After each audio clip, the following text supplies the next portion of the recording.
yung kinikrave mong kakanin na akala mo napakahirap gawin ay napakasimple lang pala guys. Tara, isi-share ko sa inyo kung paano ko ginawa itong napakasarap na kasaba cake. Ito lang po yung mga kakailanganin natin. 3 kilo ng kasaba, 1 can evap, 1 can condense, 1 pouch all-purpose cream, 1/2 cup sugar, 1/2 kilo ng gata, 2 itlog, 1/2 cup of butter, ang buko pang dagdag linamnam. At pwede nyo ring lagyan ng vanilla, optional lang kung meron. Pwede naman pong wala. Tara, umpisahan na natin pagsama-samahin lahat ng ingredients.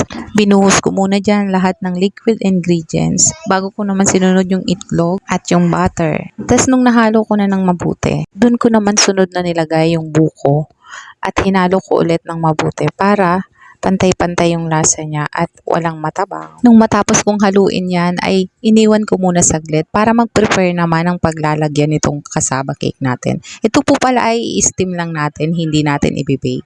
Sunod na step, nagtunaw ako ng asukal dito sa mga paglalagyan nating pan nitong kasaba cake. Yung gantong paraan nga pala ng pagluluto guys, tinatawag nila tong kasaba plan. Yes po talaga kapag i-bake natin tong kasaba plan ay maglalagay tayo dyan ng parchment paper at saka naman natin ilalagay yung mixture natin.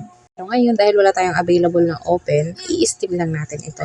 Next, tinakpan ko naman isa-isa nitong foil. Sa ganun ay hindi siya mapapatakan ng tubig habang ini-steam natin. Sunod naman ay nagsalang na ako ng tubig sa steamer at nung kumukulo na, nilagay ko na yan isa-isa.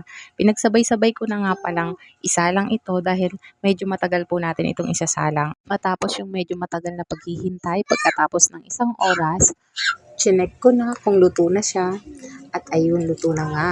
Hayaan muna natin ito ng mga 20 minutes para lumamig. Sunod ay naghanda naman ako ng bilaong paglalagyan nito. Binalutan ko ng foil para mas presentable siya tingnan.